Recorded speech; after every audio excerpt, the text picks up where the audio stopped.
Hi everyone, I'm Eric. And I'm Christopher. And we're Grow For Me 5B. Today we're going to be planting some fall bulbs for spring flowers.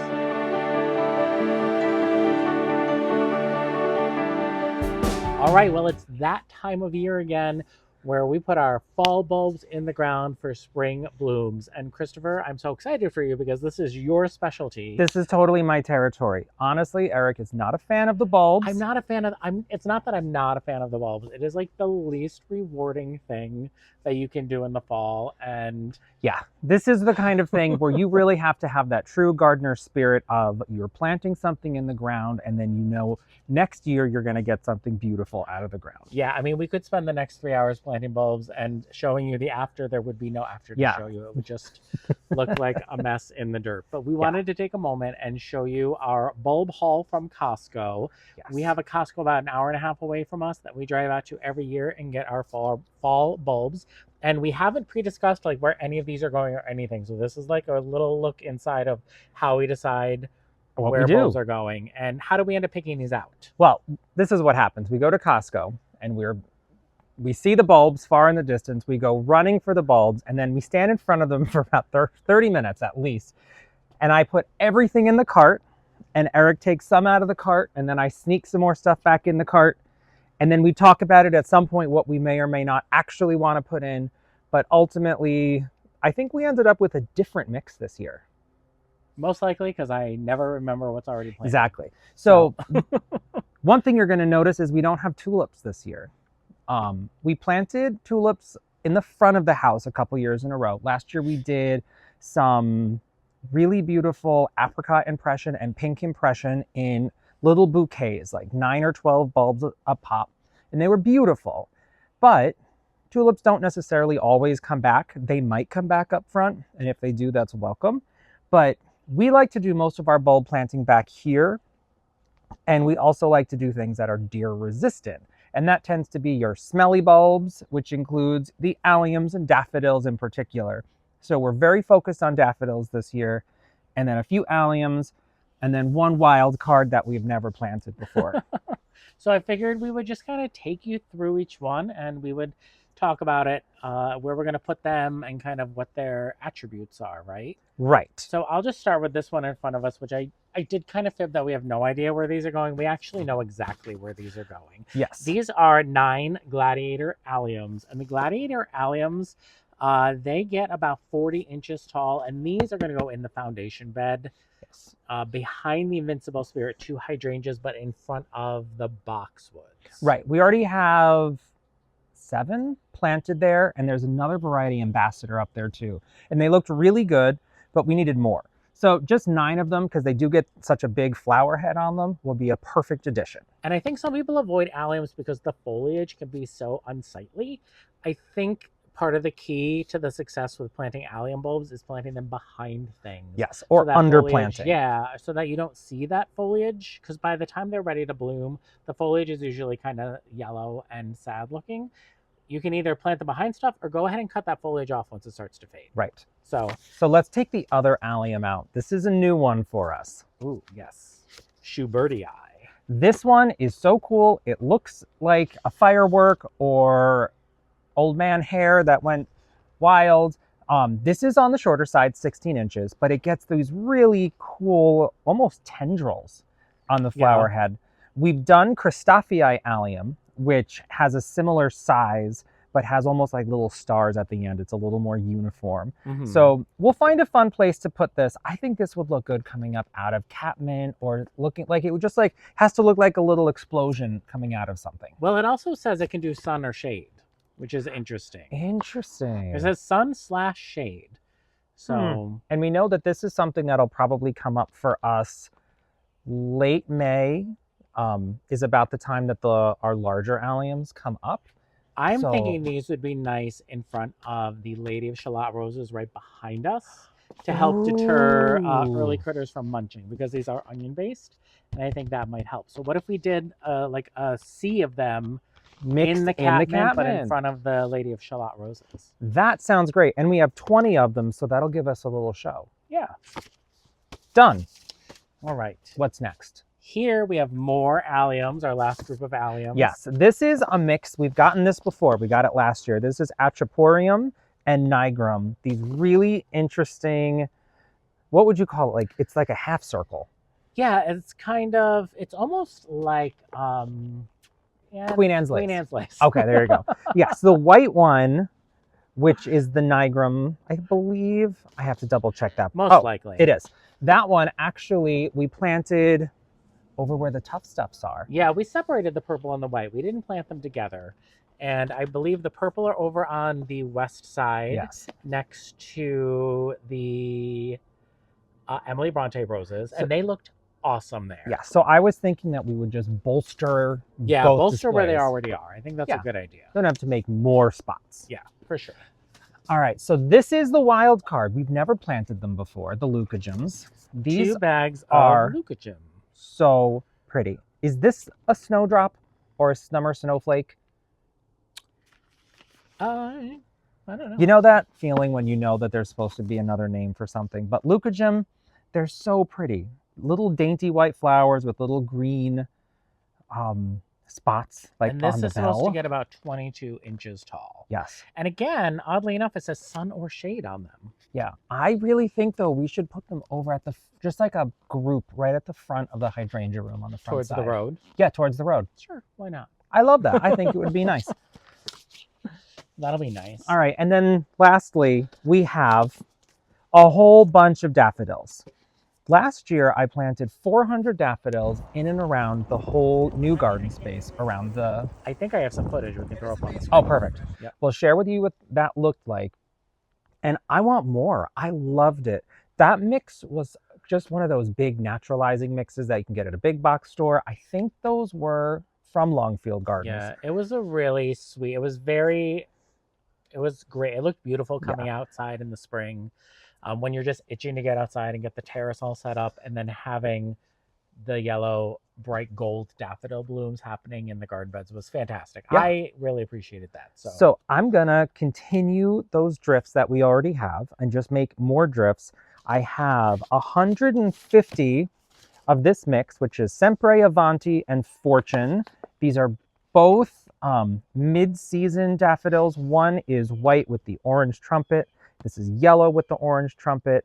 But they're both kind of like a clear, traditional looking daffodil. Yeah, classic. Yeah, so they'll just look great. And anytime that we're planting bulbs, we do tend to plant as many as possible together. So instead of planting 400 over a huge area, I would rather plant 400 close together. And in clumps, like little bouquets popping out of the ground, like not in straight lines, not like in drifts, just like, clumps of 7, clumps of 11, clumps, and having space in between them. So it looks really natural. Yeah. And not only that, you can see, we did get a little bit crazy at Costco, but we don't order 10,000 bulbs. That's not what our garden is for. We do smaller amounts of things. This is a lot of bulbs. There was a year that I did 1,300 bulbs. My back is still sore about it. But look at it. We have this one called Tahiti. This is going to be like spice it up a little bit. This is another mid-season. It's got kind of like a ruffly, doubly looking thing. Yeah. I'm sure there's a really technical name for that. And then is this the small one? Yes, the Jetfire. And this one's going to go under the redbud tree. Maybe we can also put some under our new redbud tree. Yes, our Carolina Sweetheart. Because there's tete-a-tete already over there. And that's another little tiny yellow one. This is a little bit bigger than that. But it came in a Longfield package of miniature daffodils. And there's a bunch of them over here. They're so fun. I love the little tiny ones. Yeah, daffodils, you can't beat them for springtime. And this is called Unsurpassable. This is also going to go out around the new garden. It's another mid-spring, 18 inches high, beautiful yellow on yellow. Yeah. So let's talk a little bit about the process of how the bulbs are planted. All right. Or how Christopher plants the bulbs, and I admire them in this way. So Christopher, I see you're ready to plant some bulbs. I'm ready to plant some bulbs. I've got some bulb tone, which I like to put a little sprinkle in each hole. What does the bulb tone do? The bulb tone gives the bulb a little food, a little something to get it going. Yeah, not necessarily this winter. It's not going to be feeding it. Yes. But next spring, after it's all bloomed up into the warmer season, it's going to feed that bulb for next year. Awesome. And then I'm going to start here with this blend of the 2 daffodils. I feel like I should have brought a garbage bag with me. That's okay. And yes, I needed a hat change. It is an abrupt, very abrupt temperature change here in the Northeast. All right. First frost this morning. All right, so the tools you need for bulb planting in this modern world are your auger. I got this bit. It's a 1.5 to 2 inch auger thing, which is a really good size for bulbs. This might be a little bit small for daffodils, so I'll just give it a little wiggle at the last second. Christopher, I think someone else is also using a drill today. Our neighbors are getting solar panels installed. That's funny. All right, and when it comes to depth, I think that you do it 2 times the height of the bulb. So in this case, the bulb's like 1.5 inches. I'll get this like 3 to 4 inches down. Is that it? That seems shallow to me. That's it. Yeah. And then how do you know which side the bulb gets planted, which direction? The pointy side goes up. The thing about some bulbs is you really can't tell. The shape of them won't really give you too clear of an idea which direction they want to go. In that case, you put them on their side.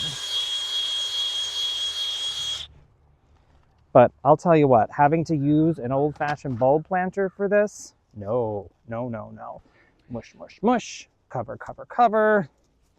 I know the only thing that drives me crazy about the bulb planting is that it leaves the soil surface looking a little raggedy. Oh yeah, it does make a mess. Yeah, but by springtime... I'm gonna cheat. Bulb tone, bulbs, okay.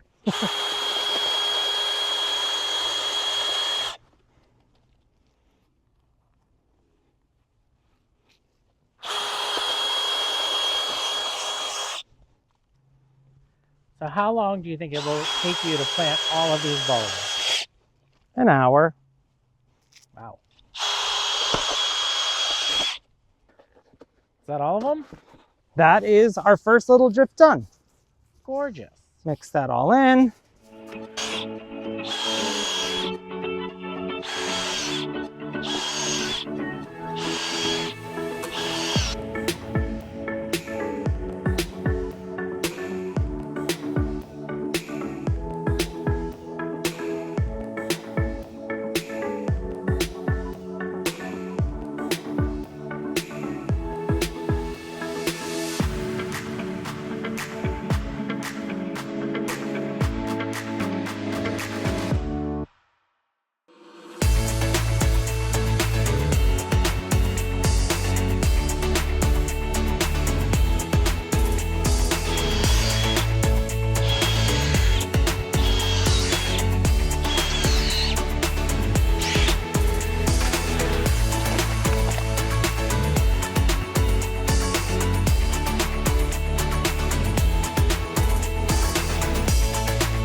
Christopher, what do you think about adding some bulbs around the sublime hedge? I love that idea. Which ones? I think maybe some daffodils in between them, maybe? How about the Tahiti ones that have the yellow and orange mix? All right. Or straight yellow? Either one. Unsurpassable or Tahiti? I like the ones in your left hand, on the right side. Yes. Unsurpassable. I'm thinking like maybe like 5 in between each sublime. Okay. Like a little smattering.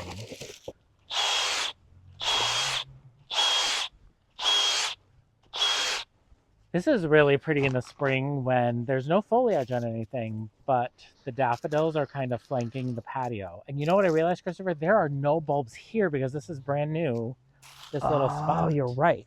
So this would be a great spot around this rock for maybe alliums. That's doable. Oh. No, because there's nothing. We literally just told everyone how they should plant them behind things. Yeah. So we can't do that. There's a sprinkler head right there. Oh. I'm moving that sprinkler head in the spring. Yeah, it's got to come forward anyway because of the sublime. But I guess in turn, don't plant anything too close to it because it'll get all mushed up. Yeah. I mean, for having faced our first frost, things don't look too bad. Although you can see the Let's Dance sky view has browned since the frost. That's interesting. It's always interesting to see how things react to the first frost.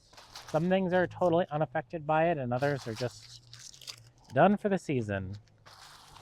So now we are heading up to the hydrangea room, which, as you can see, the leaves are changing color. The incredible blushes have already dropped their leaves. The invincible rubies have some blooms on them, but they've been nibbled upon. I want to just go right here.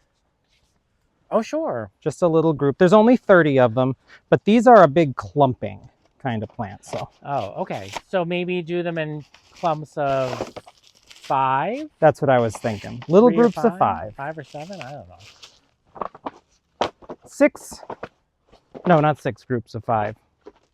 Yes, 6 groups of 5. Do you think we'll have some Royal Frost birch roots interfering with this drill? No. No? No, because this is all newly dug.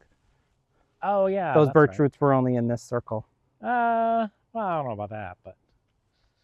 Well, not just in there, but when we were digging this, I did not encounter them.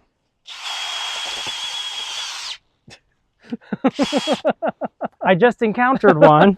I was going to say. Oops. These bulbs look a lot like a daffodil bulb. Oh, really? Yeah, look. They look the same, except this one's having a baby. Oh, wow. Okay, plug for Longfield Gardens. Their bulbs are great, and you get a lot of bulbs that have the little babies hanging off them, so they're already trying to divide. We do have great success with Longfield. I mean, we're not sponsored by Longfield. We don't have a partnership or anything with Longfield. We just like their bulbs and like their price at Costco. So. Leucogen Gravity Giant. Speaking of giant, look at these mushrooms. This is the creepiest looking mushroom. Ew. Oh, it's boingy. That's so weird. It's so gross. Was that a grub? Grub. Squish it. Squished. Do you guys ever pop grubs like pimples when you find them when you're digging? Because I do. Isn't that gross? So coming around the front here, and again, thank you all for your feedback on the window box versus no window box. We are 50-50. It's a 50-50 split, so keep weighing in because we have all winter to decide. But in those little gaps between the boxwoods, we're going to do some alliums, but I also think in front, Christopher, behind the Invincible Spirit 2s. I think I'd prefer to put them all in front, because back here, I know there already are some. Yeah, there are already some there. Look at our poor Invincible Spirit 2s consumed by the deer.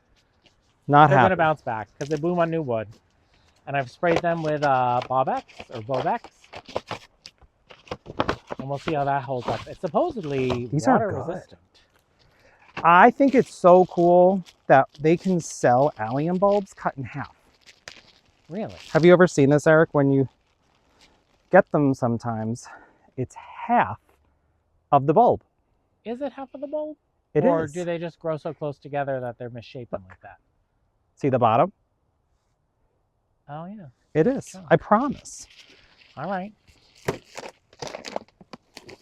So these I'm just going to do Eric's least favorite style of planting, willy-nilly, just higgledy-piggledy? Higgledy-piggledy across the burn, or not across the way. And those probably have to be planted deeper because they're a bigger bulb, right? Yes, that's one thing about the alliums. You definitely want to go deeper. Ugh. So that's 4, I would say that's like 5 inches below the surface there.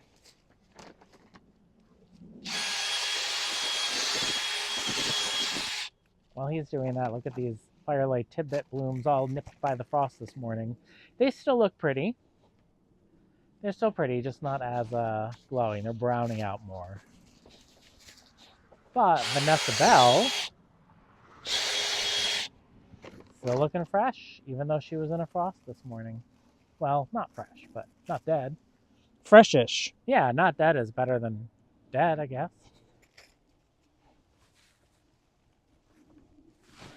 It's so funny. These are so big, I feel like I'm having a seat. They've gotten so big. These are planted in 2018 as 2 gallons.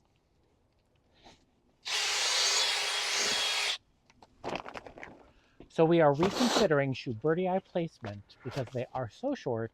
I don't think they're going to work behind the Catman in front of the Lady of Shalott. I think we're going to put them right behind me by the Let's Dance Skyview, Catmint and Honeysuckle. So this is where you think they should go. I feel like they should go here. Okay, I'm game. Because they're, I mean, they get, what do they get, like 6 inches wide? Yeah, I think planting them nice and deep right here would be good. I like that.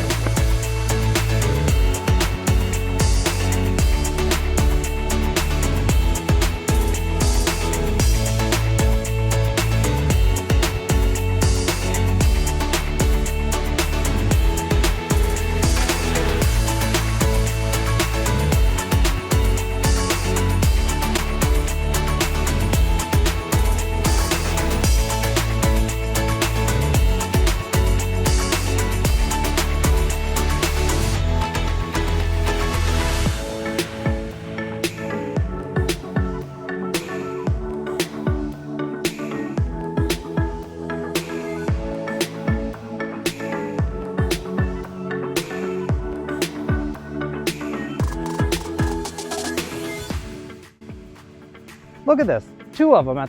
That's like a 2-for-1 special. Twins. Another one. Can't beat it. Tahiti. 3rd one with babies. Wow. What is this? I love it. They're all doubled up. They're all doubles.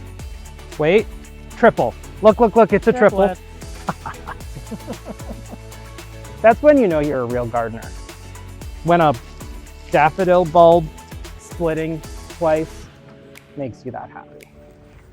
All right, guys, Christopher has been hard at work for hours, and I cannot wait for you to see the result. So come here, I want to show you. Look at this. Gorgeous. I'm like a genius. I mean, have you ever seen bulbs look better? Beautiful. Amazing.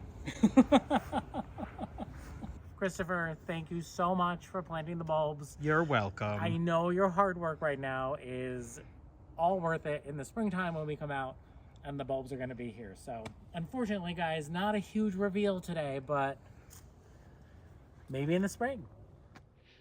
So thank you for joining us today. And again, if you want flowers in the spring, now is the time to put those bulbs in the ground. Again, I'm Eric. And I'm Christopher. And we're Grow For Me 5B. Thanks for growing with us.